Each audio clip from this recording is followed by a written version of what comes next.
Creativity generates innovation, and innovation generates jobs, and that's what's needed.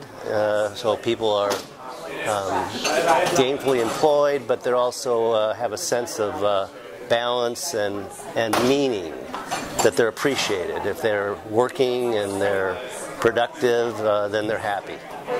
Well, it was a really interesting discussion because we had we've had innovation economies discussed in a very different light today, I think, and it's talking about artists and philosophers and sculptors and painters in a way that they haven't been discussed before, because till now I feel like, as a planner myself, I feel like they're always sitting at the fringes of an economy.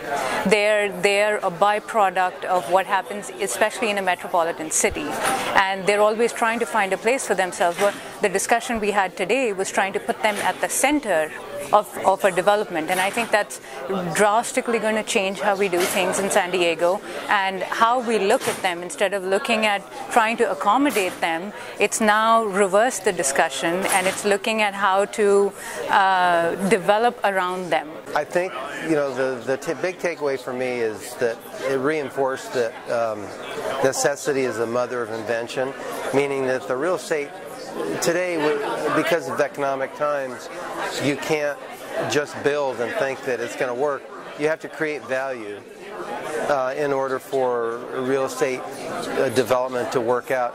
So they're really talking about, creating something besides brick and mortar and dirt, so that it has value, and or it's not going to work. And I believe what was said today about creating places where people want to be, and it's all about improving traffic in a big city, and it's going to require public people as well as private people getting together and trying to figure things out. Well, I learned that I'm in a community of amazingly passionate people who care about a lot of similar things that I do. Creating creative clusters, utilizing innovation and design to boost our economy. And I learned that a lot of people are already doing a lot of work towards the same end. But today it went into the practical side, and how innovation is really vital to the success and regeneration and revitalization of the urban areas, and how, in order for cities to survive and be sustainable now, they have to cultivate that kind of place that innovation can happen in, and that translates to economic development.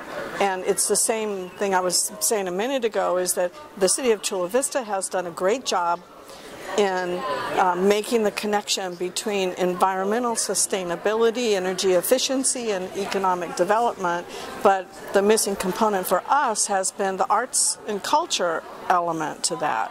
The designers, the artists, the innovators. And so for us it's sort of a natural progression. We're at a point now in our growth where we need to look at our resources in the artistic community and create a place that spawns that kind of innovation. Well, I think it was really great to have some reinforcement that our leadership, like Councilmember Bensusan that you heard from earlier, and the mayor and the rest of the council have really been on the right track. I think we have done a good job preparing the city with infrastructure. We've always talked about economic and environmental sustainability, as the council member mentioned. I think that what the workshops really did for me today was it kind of gave us some additional tools about how to bring the community along, as we have on the environment, on economic tools that connect to art and culture.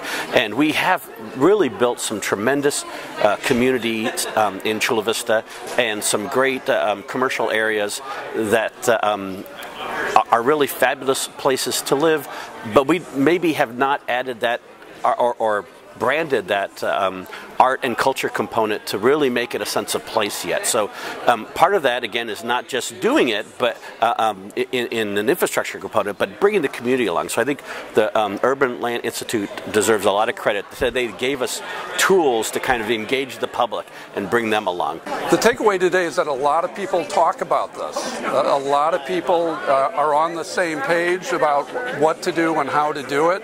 I think the bigger question now is how to educate other folks. The people here at the conference, are the choir, and so everybody's kind of preaching to the choir already.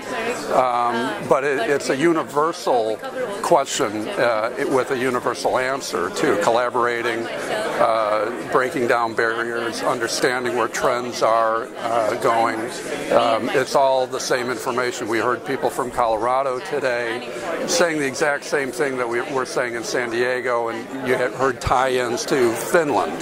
So it's a global or an international question about how technology and people are changing how they do what they do.